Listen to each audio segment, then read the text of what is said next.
అమాయకపు పిచ్చుక యొక్క దుర్మార్గుడైన దుష్టకొడుకు.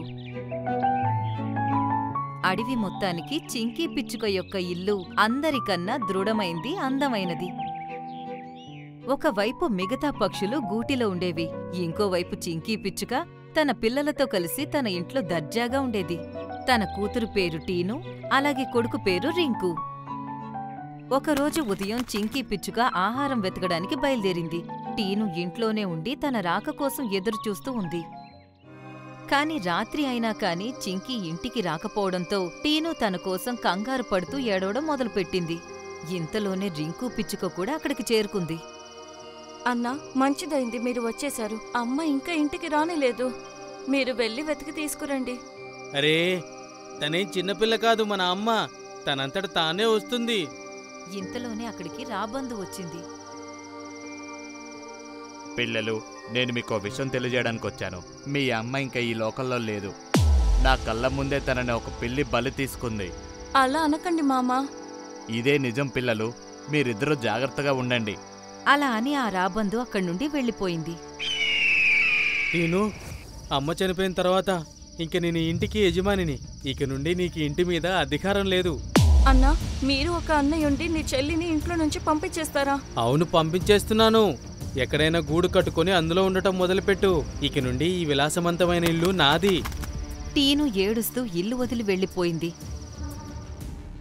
రింకు పిచ్చుక తన ఇంటి నుండి బయటకు వచ్చి తన స్నేహితులతో కలిసి దోపిడీ, దొంగతనం, పిచ్చి తిరుగుళ్లు తిరగడంలోనే తన రోజంతా గడిపేసేది.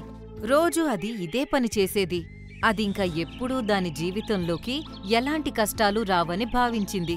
కాని ఒకరోజు,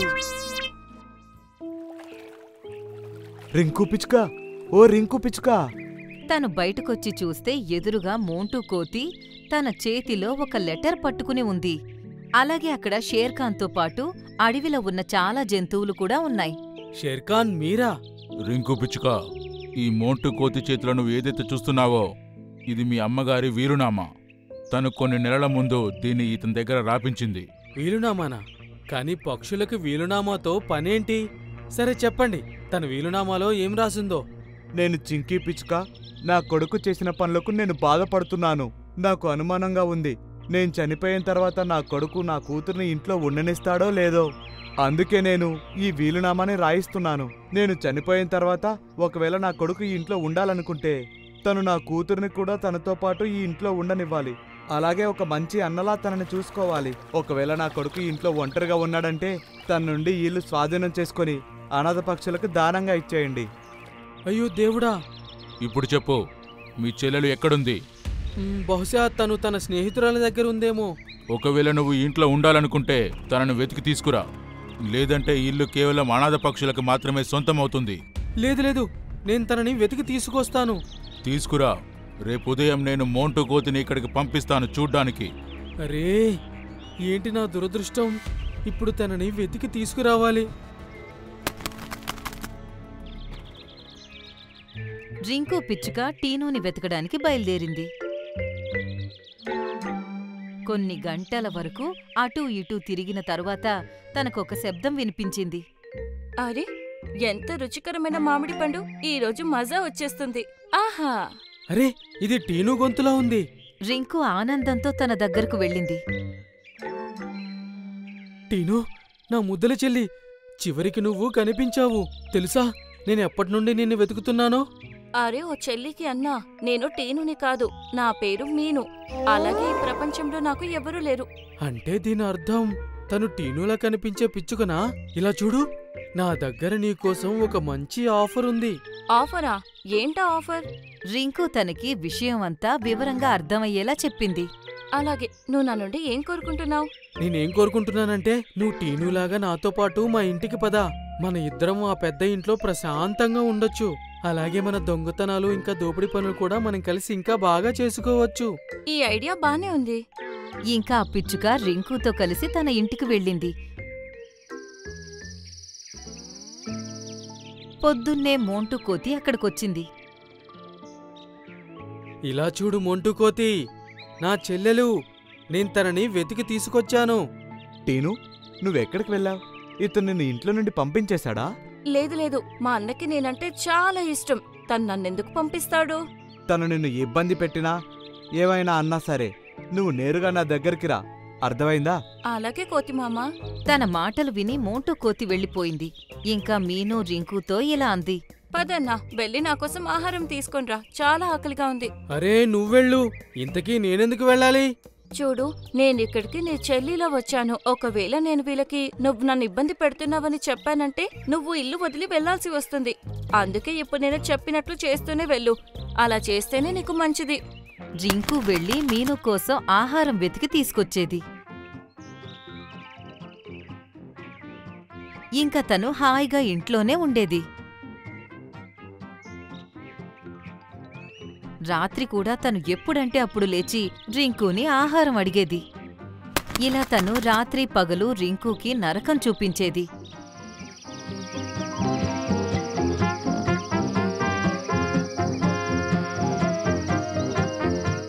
ఇక తనకి పూర్తిగా విరక్తి వచ్చేసింది. నేను నిన్నిక్కడికి ఎందుకు తీసుకొచ్చానంటే అలా చేస్తే మన ఇద్దరి జీవితాలు బాగుపడతాయని, మన ఇద్దరం కలిసి దొంగతనం చేయొచ్చు, అలాగే ఇంత పెద్ద ఇంట్లో ప్రశాంతంగా ఉండొచ్చని. కానీ నువ్వు నన్ను మోసం చేశావు. అవును, నేను నిన్ను మోసం చేశాను. కానీ నీకు ఎందుకంత బాధగా ఉంది? నువ్వు కూడా ఇంతవరకు మోసమే కదా చేసింది. మీ అమ్మ బ్రతుకున్నప్పుడు నువ్వు తనని కూడా మోసం చేసేవాడివి. తను చనిపోయిన తర్వాత నువ్వు నీ చెల్లిని ఇంట్లో నుండి పంపించేశావు. చెప్పాలంటే నువ్వు తనకి అండగా నిలబడాల్సింది. అవును, నువ్వు చెప్పేది నిజమే. మా చెల్లికి నేనంటే చాలా ఇష్టం. నేను తనకి అన్యాయం చేశాను. మా అమ్మని నేనెలాగో తిరిగి తీసుకురాలేను, కానీ తనని తప్పకుండా తీసుకొస్తాను. ఒకవేళ తను కనిపించకపోతే? ఒకవేళ తను కనిపించకపోతే జీవితాంతం తనని వెతుకుతూనే ఉంటాను. నేను ఈ ఇంటికి ఎప్పుడు తిరిగి వస్తానంటే తను నాకు కనిపించినప్పుడే. అలా అని రింకు ఇంట్లో నుండి బయటకొచ్చిందో లేదో తనకి ఎదురుగా చింకీ పిచ్చుక, మోంటు కోతి ఇంకా మిగతా జంతువులన్నీ కనిపించాయి. అరే అమ్మా, నువ్వు బతికే ఉన్నావా? తనను చూసి రింకు కళ్ళల్లో నీళ్లొచ్చాయి. అమ్మా, నన్ను క్షమించు. నేను నీకు ఇంకా నా చెల్లికి చాలా అన్యాయం చేశాను. రింకు, నేను నిన్ను ఒక బాధ్యత కలిగిన కొడుకు ఇంకా అన్నలా చూడాలనుకున్నాను. అందుకే నేను చనిపోయినట్లు నటించాను. అందులో వీళ్ళందరూ నాకు సహాయం చేశారు. నువ్వు చాలా మంచి పని చేసావమ్మా. ఇంకా నువ్వు హాయిగా ఇంట్లో ఉండు. నేను నా చెల్లి టీనుని వెతకడానికి వెళ్తున్నాను. ఇంట్లో ఉన్న తనలా కనిపించే పిచ్చుకని నువ్వు ఇంట్లో నుండి పంపించేయి. ఇంతలోనే మీను కూడా అక్కడికొచ్చింది. ఏమైందన్నా? అమ్మా, తనే ఆ పిచ్చుక. ఎవరినైతే నేను టీనుకు బదులుగా ఇంట్లో పెట్టుకున్నానో. ఈ మాట విని జంతువులన్నీ గట్టిగా నవ్వడం మొదలుపెట్టాయి. రింకుకి ఏమీ అర్థం కాలేదు.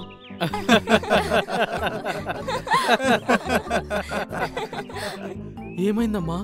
మీరందరూ నన్ను చూసి ఎందుకలా నవ్వుతున్నారు? రింకు నానా, నువ్వు టింకుని ఇంట్లో నుండి పంపించేశాక నేనే తనకి ఐడియా ఇచ్చాను. నేను చెప్పడం వల్లే తను మీనుగా నీకు పరిచయం అయ్యింది. నిన్ను బాగా ఇబ్బంది పెట్టింది. ఇలా చెయ్యడం వల్ల నీ సొంత చెల్లెలు నిన్ను ఎంతగా ప్రేమిస్తుందో నీకు తెలుస్తుంది అని. అన్నా, నీకు బాధ కలిగి ఉంటే నన్ను క్షమించు. కానీ ఇదంతా చేయమని నాకు అమ్మే నాతో చెప్పింది. నా ముద్దల చెల్లి, ఇప్పుడు నువ్వు చేసిన పని చాలా మంచి పని. నువ్వు నా కళ్ళు తెరిపించావు. ఇక నుండి నేను మిమ్మల్ని ఎప్పటికీ జాగ్రత్తగా చూసుకుంటాను. అలాగే గాలి తిరుగుడు మానేసి నీకొక మంచి అన్నలాగా ఇంకా కొడుకునయ్యి చూపిస్తాను. ఈ మాట విని అన్నింటికీ చాలా సంతోషం కలిగింది. ఆ రోజు నుండి రింకు పూర్తిగా మారిపోయింది. తన అమ్మని ఇంకా చెల్లిని జాగ్రత్తగా చూసుకుంటుంది.